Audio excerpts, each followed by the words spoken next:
Hello दोस्तों, आज मैं आप लोगों को पढ़ाने वाला हूँ नर्सिंग का क्वेश्चन है। नर्सिंग फाउंडेशन का क्वेश्चन है जो कि यूनिवर्सिटी एग्जाम में आ चुका है बीएससी नर्सिंग सेकंड सेमेस्टर में। तो मल्टीपल चॉइस क्वेश्चन बताने वाला हूँ। बच्चों को बहुत डाउट रहता है इस पे, तो मैं आज उन लोग का डाउट क्लियर करने वाला हूँ। तो इसमें फर्स्ट क्वेश्चन आया था, the normal pulse rate in adult. The normal pulse rate in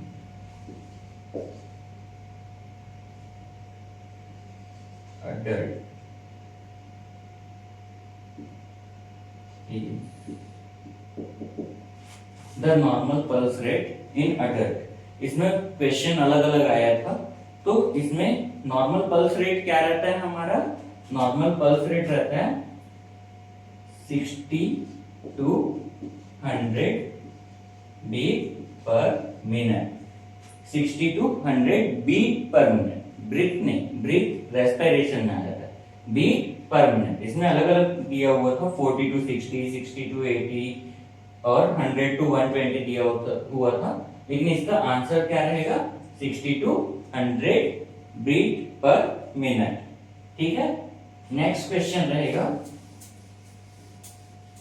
next question था, which position is used for examination of rectum and vagina. आप लोग आंसर करते रहेंगे।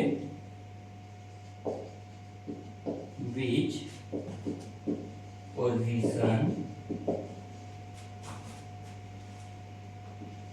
Is used for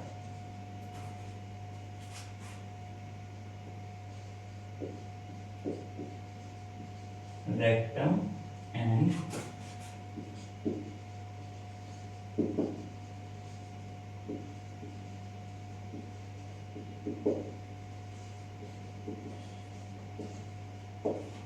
which position is used for rectum and vaginal examination। तो इसमें अलग अलग दिया हुआ था, supine position, prone position, forward position and lithotomy position. तो इसका आंसर है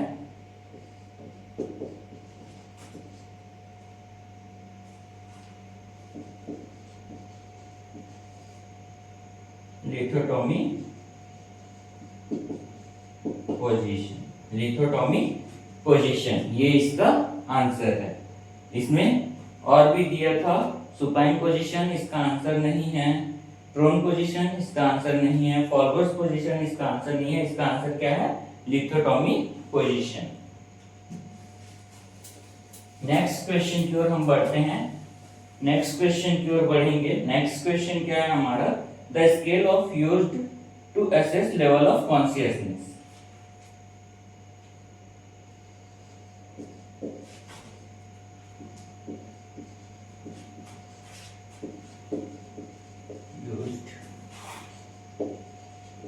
लेवल ऑफ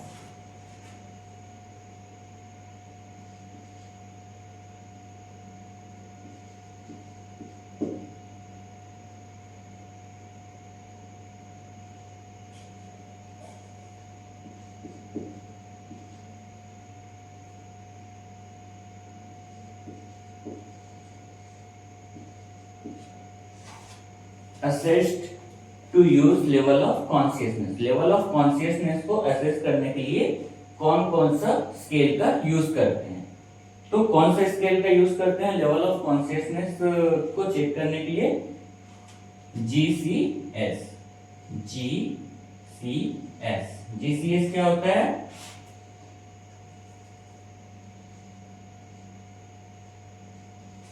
ग्लासकोमा ग्लासकोमा स्केल, ये होता है GCS। इसका राइट आंसर क्या होगा? ग्लासकोमा स्केल। नेक्स्ट क्वेश्चन की ओर बढ़ते हैं। नेक्स्ट क्वेश्चन क्या है? नेक्स्ट क्वेश्चन है the normal oxygen saturation level. The normal oxygen saturation level. Normal oxygen saturation level क्या रहता है? O2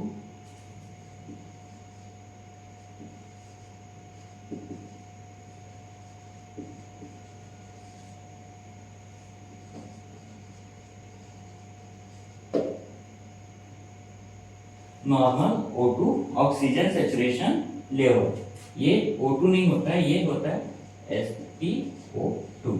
SpO2 normal SpO2 level. Normal SpO2 level क्या होता है हमारा, इसमें अलग अलग ऑप्शन दिया हुआ था, 70 to 80%, 80 to 90%, 90 to 95% and 95 to 100%। तो इसका आंसर है 95 to 100%। इसका आंसर है 95 to 100%। नेक्स्ट क्वेश्चन बढ़ते हैं। नेक्स्ट क्वेश्चन है which factor influence pulse rate. ठीक, कौन सा ऐसे फैक्टर है जो इन्फ्लुएंस करता है पल्स रेट को। विच फैक्टर्स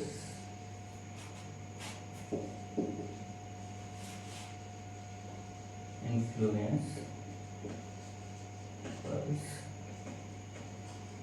रेट। विच फैक्टर्स इन्फ्लुएंस पल्स रेट। तो कौन कौन सा ऐसे फैक्टर्स हैं जो इन्फ्लुएंस करेंगे पल्स रेट को। फर्स्ट इसका ऑप्शन है एज, नेक्स्ट था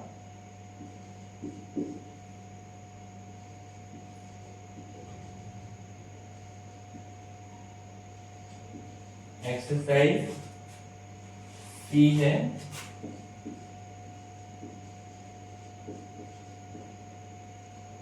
इमोशंस एंड डी इसका आंसर है ऑल ऑफ द एबव। ये इसका चॉइस दिया हुआ था। Which factors influencing pulse rate, तो इसका दिया हुआ था A age, B exercise, C emotion and D all of the above. तो इसका आंसर आएगा ऑल ऑफ द एबव। क्यों? क्योंकि एज भी हमारा क्या करता है, इन्फ्लुएंस कर फैक्टर्स है जो इन्फ्लुएंस करता है किसको, पल्स रेट को। एक्सरसाइज से भी हमारा पल्स रेट क्या होता है, इंक्रीज होता है। इमोशंस भी हमारा क्या करता है, पल्स रेट इंक्रीज हो जाता है, डिक्रीज हो जाता है। तो इसमें क्या होता है, तीनों इसका सही आंसर है। तो इसका राइट आंसर क्या हो जाएगा, all of the above. Next अब हम बढ़ेंगे, इसमें आया था ट्रू एंड फॉल्स। तो इसमें स्टेटमेंट्स दिया हुआ है, कुछ स्टेटमेंट दिया है जिसको पूछा गया है कि वो सही है या गलत है। फर्स्ट है nursing records are legal documents. Nursing records are legal documents.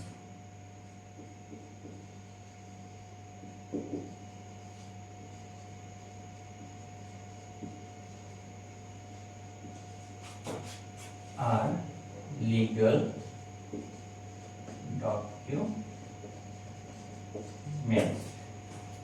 Nursing research are legal documents. तो ये सही है या गलत है, ये पूछा गया था। तो आप लोग बताएं कि नर्सिंग रिसर्च जो हम डॉक्यूमेंटेशन करते हैं वो लीगल रहता है या नहीं। ऑफ कोर्स ये लीगल रहता है। ये क्या हो जाएगा, ट्रू। फर्स्ट हमारा जो क्वेश्चन है उसका आंसर क्या हो जाएगा, ट्रू। सेकंड का आंसर है, सेकंड क्वेश्चन क्या था हमारा, pressure ulcer occur due to prolong pressure. Pressure ulcer occur due to prolong pressure. Prolong pressure मतलब क्या होता है, लंबे टाइम से कोई एक जगह पे प्रेशर पड़ते रहता है तो प्रेशर अल्सर, जिसको हम लोग क्या करते हैं, बेड सोर भी बोलते हैं। बेड सोर जो बोलते हैं तो कंटिन्यू एक ही पोजीशन में लेटे रहने की वजह से जो अल्सर होता है, जो वुंड होता है, जो घाव होता है, उसको क्या बोलते हैं, उसके। तो ये क्या होता है कि ट्रू है या फॉल्स है, ये पूछा जाता है। Pressure ulcer occur due to prolong pressure, एक ही जगह पे कंटिन्यू मतलब लंबे टाइम तक सोए रहने या बैठे रहने से जो अल्सर होता है वो ट्रू है या फॉल्स। तो इसका आंसर क्या आ जाएगा, मैं क्वेश्चन को आप लोग को लिख के बता देता हूं। प्रेशर अल्सर्स ऑकर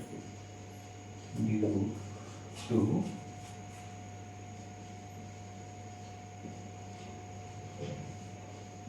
prolonged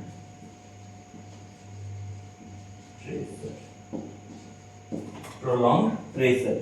तो ये ट्रू है या फॉल्स है, ये पूछा गया। तो आप लोग बताएं इसका आंसर क्या हो सकता है। तो इसका आंसर होगा ट्रू, इसका आंसर होगा ट्रू। क्यों? क्योंकि लंबे टाइम तक जब हम एक ही पोजीशन में लेटे रहते हैं तो उससे हमारा प्रेशर बनता है, प्रेशर बनने की वजह से हमको क्या होता है, बेड सोर हो सकते हैं, वहां पे अल्सर होने के चांस हो सकते हैं। नेक्स्ट क्वेश्चन है,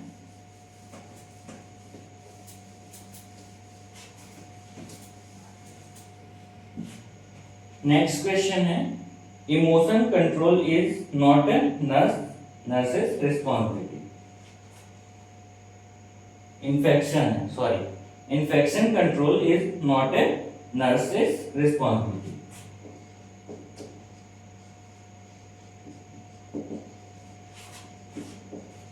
Control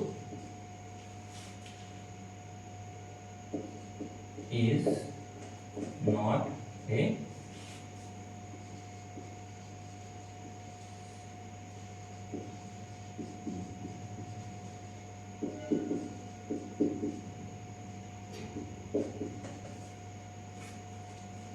a nurse's responsibility. Infection control is not a nurse's responsibility. तो जो इन्फेक्शन कंट्रोल नर्सेस का रिस्पॉन्सिबिलिटी नहीं है, ऐसा इसमें बोल रहे हैं। Infection control is not a nurses responsibility. तो आप बताएं कि जो इन्फेक्शन कंट्रोल है वो क्या नर्सेस का रिस्पॉन्सिबिलिटी नहीं होता है। हॉस्पिटल सेटअप में जब कोई पेशेंट को इन्फेक्शन हो जाता है तो उसको कंट्रोल करना नर्सेस का रिस्पॉन्सिबिलिटी होता है या नहीं होता है? तो होता है। होता है मतलब ये नॉट ए नर्सेस रिस्पॉन्सिबिलिटी, यहाँ पे नहीं होता है बोला जाए। तो ये क्या होता है, जो हॉस्पिटल सेटअप में नर्सेस का रिस्पॉन्सिबिलिटी होता है। तो ये क्या हो जाएगा, टोटली हमारा क्या हो जाएगा, फॉल्स। ये जो है वो हमारा फॉल्स हो जाएगा, इसका आंसर फॉल्स हो जाएगा।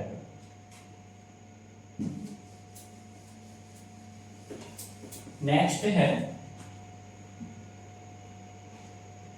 नेक्स्ट क्वेश्चन था, pulse rate decrease during exercise. Pulse rate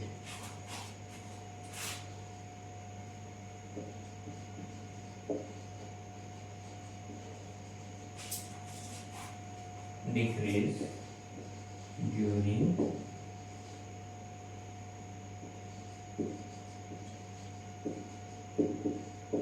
exercise। Pulse rate decrease during exercise. तो ये सही है या गलत, आप बताओ। पल्स रेट जब हम एक्सरसाइज करते हैं तो डिक्रीज होता है या इंक्रीज होता है? जब हम एक्सरसाइज करते हैं, हैवी वर्क करते हैं तो हमारा पल्स रेट क्या होता है, इंक्रीज होता है। तो इसका आंसर भी क्या हो जाएगा, फॉल्स। ये भी गलत है, ठीक है। जो हमारा डी का था वो भी क्या हो जाएगा, आंसर फॉल्स।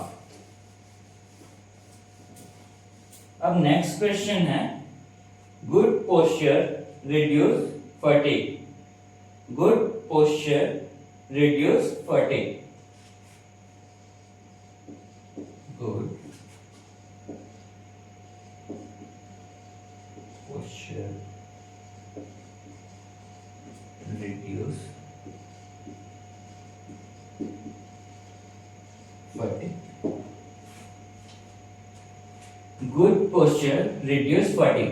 तो जो हमारा गुड पोस्चर है, जो हम अच्छे से रहते हैं, अच्छे से पोस्चर मेंटेन करते हैं, वो क्या करता है, रिड्यूस करता है फटीग को, रिड्यूस करता है फटीग को। तो ये सही है या गलत? तो ये बिल्कुल सही है, इसका आंसर ट्रू में आएगा, ठीक है। जो हमारा गुड पोस्चर रहता है वो क्या करता है, फटीग्स को हमको रिड्यूस करता है।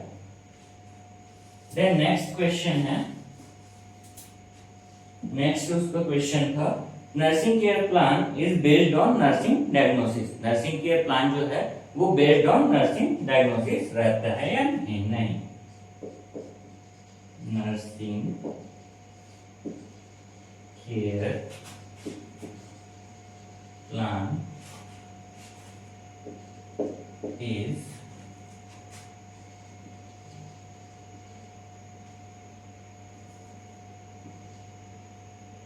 based on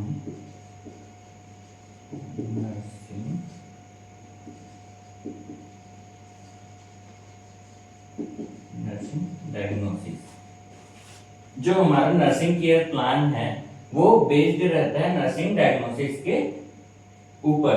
मतलब जो हमारा नर्सिंग केयर प्लान है वो बेस्ड रहता है किस पे? नर्सिंग डायग्नोसिस पे। नर्सिंग डायग्नोसिस पे ये सही है या गलत है? तो इसका आंसर क्या होता है? ट्रू। ट्रू मतलब सही है। जो हमारा नर्सिंग केयर प्लान बनाते हैं तो वो हम नर्सिंग डायग्नोसिस के अकॉर्डिंग बनाते हैं। जो नर्सिंग डायग्नोसिस रहता है उसी के अकॉर्डिंग हम नर्सिंग केयर प्लान बनाते हैं। तो आई होप आप लोगों को मेरा जो इस टॉपिक पे वीडियो बना है वो समझ आया होगा। आप लोगों का नेक्स्ट एग्जाम जब होगा उस पे हम फिर से नया वीडियो बनाएंगे। Thank you.